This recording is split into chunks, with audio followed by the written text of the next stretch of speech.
এখানে সূর্য ডুবে গেলেও ছায়াটা তোমার পাশে থাকে না। তুমি ভাবলে কি করে স্বার্থ ছাড়া দুনিয়াতে মানুষ তোমার পাশে থাকবে?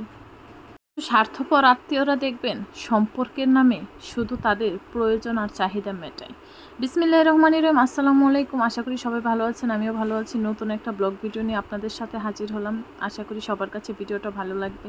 রান্নার রেসিপি হচ্ছে সরিষা ইলিশ। আর যেহেতু প্রতিনিয়ত কিন্তু আমি বেশিরভাগই কিন্তু সরিষা ইলিশ রান্না করে থাকি এক এক আইটেমে। আজকে কিন্তু আরেকটা নতুন আইটেম নিয়ে চলে আসলাম। আমি এখানে পেঁয়াজ কুচি করে নিয়েছি অনেকগুলো, তারপর হচ্ছে দেন সরিষা বাটা, পোস্ত বাটা, এগুলো দিয়ে কিন্তু সরিষার তেল দিয়ে একেবারেই হচ্ছে পেঁয়াজটাকে একেবারে মাখা মাখা করে নিব। তারপর হচ্ছে দেন যেটা করব সেটা হচ্ছে চুলার মধ্যে বসায়া কিছুক্ষণের জন্য একটু কষানো কষানো টাইপ করে নিব।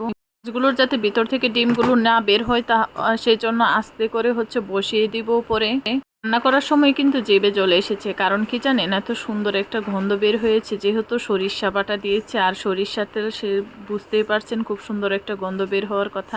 ইলিশ রান্না করার সময় কিন্তু ভুলেও অন্য কোনো মশলা অতিরিক্ত দেবেন না, কারণ দিলে কিন্তু খেতে পারবেন না। কিন্তু মাছের যে মিষ্টি একটা স্বাদ আছে সেটা চলে যাবে একেবারের জন্যই। পরিমাণের হলুদ আর হচ্ছে কিছু পরিমাণের জিরার গুঁড়ো দিতে পারেন, অল্প পরিমাণের, বেশিও না।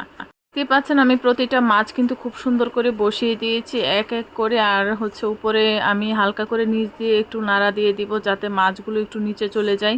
একটু উলট পালট করে নিচ্ছি ভালো করে, যাতে মাছের ভিতর থেকে ডিমটা যাতে কোনোভাবে না আসে। যখন দেখবেন ডিমটা একটু শক্ত হয়ে গেছে, দেখবেন মাছের সাথে পুরোটা ফিটিং হয়ে গিয়েছে। যাই হোক, তারপরেও কিন্তু আমি কিছু পরিমাণে ঝোল দিব। ঝোল না দিলে কিন্তু আমার মাছটা মোটেও সিদ্ধ হবে না। সিদ্ধ হওয়ার জন্য কিন্তু আমাকে এখানে ঝোলটা ব্যবহার করতেই হবে।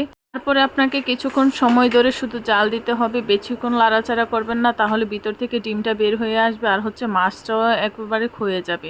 যাতে মাছটা কোনোভাবেই যাতে আলগা না হয় বা ভিতর থেকে খুলে না আসে, সেই জন্য কিন্তু আপনাকে অল্প পরিমাণে নাড়তে হবে। এখন পরপর নাড়তে হবে যাতে ভিতরে যাতে কড়াইতে মাছটা কোনোভাবে মশলাটা না লেগে যায়। দেখতে পাচ্ছেন কি একটা সুন্দর কালার চলে আসছে। আমার রান্নাটা কিন্তু শেষ হয় না, ভিডিওটা এই পর্যন্ত করছি। আল্লাহ হাফেজ।